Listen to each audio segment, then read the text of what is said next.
What is up, everybody? Welcome to today's edition of PowerBuilding 101 with Coach Chaz, straight out of Tri-Fit Barbell in Malden, South Carolina. Okay, so today's episode I think is going to be a great one.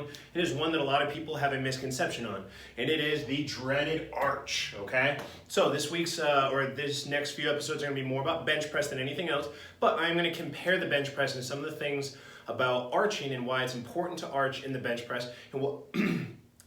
why it's not important to arch in squatting, and I will talk a little bit about deadlift when we get there because there is some things that we need to talk about when it comes to arching for deadlifting. However, squatting, this is a time that we don't want to arch. So let me dive right into it, guys. Okay, so bench press. The reason that a good arch is not harmful in any way to your lower back is because, simply put, there is no impingement here, okay? So what I've done is I've drawn a nice little blue line to signify where the load is actually, or where the pressure is being put on the body, okay? So I have my nice little stick figure here. He's got a nice little arch going, or what he thinks is a good arch. It's actually pretty poor.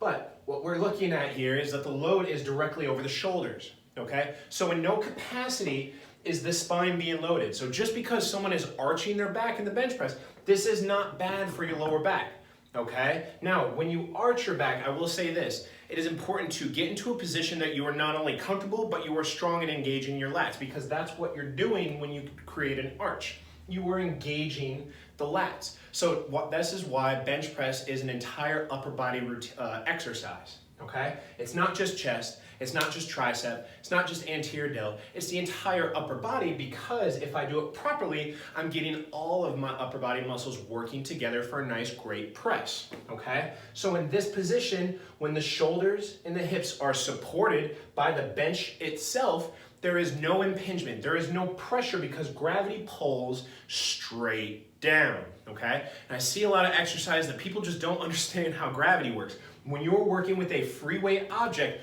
gravity is going to pull straight down, okay? So in no way is bench pressing, arching in the bench press bad for your back because there's no impingement. Now, I will say this is something that I see more often.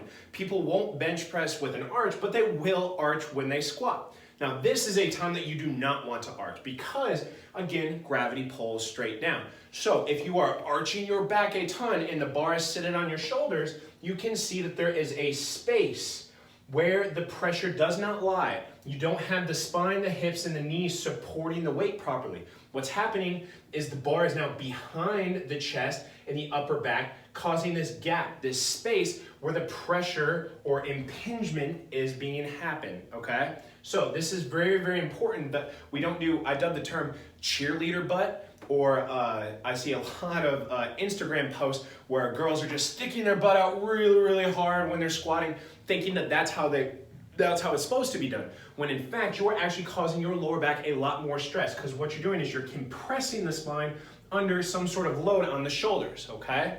So don't stick your butt out when you squat, okay? This is a big no-no, okay? So even though it may look cute and it may feel appropriate for you to stick and make a big arch when you squat, all you're doing is causing more stress to your lower back than what you need. And in fact, you're probably not engaging your glutes at all because in this position, I'm extending the glute muscles, relaxing the pelvis, right? And then just stressing out the knees and lower back. If I contract my glutes and then put it right over the center of my gravity, I'm going to handle the load and then gravity, right, won't cause any impingement on my lower back, okay? So guys, arching your back in the bench press, good. Arching your back in the squat, bad, okay? So just keep that in mind. If you have any questions, feel free to reach me out. I'm always here to answer any questions that you may have about what I've just said, okay? On my next video, guys, I want you guys to stay tuned because I'm gonna walk everyone through how to develop a good arch in their bench press. I know a lot of people struggle with that are trying to learn it. I'm gonna walk you through some warm-up exercises and then walk you through how to actually set up when you get on the bench, okay? Hope you guys liked the episode and I'll see y'all next time.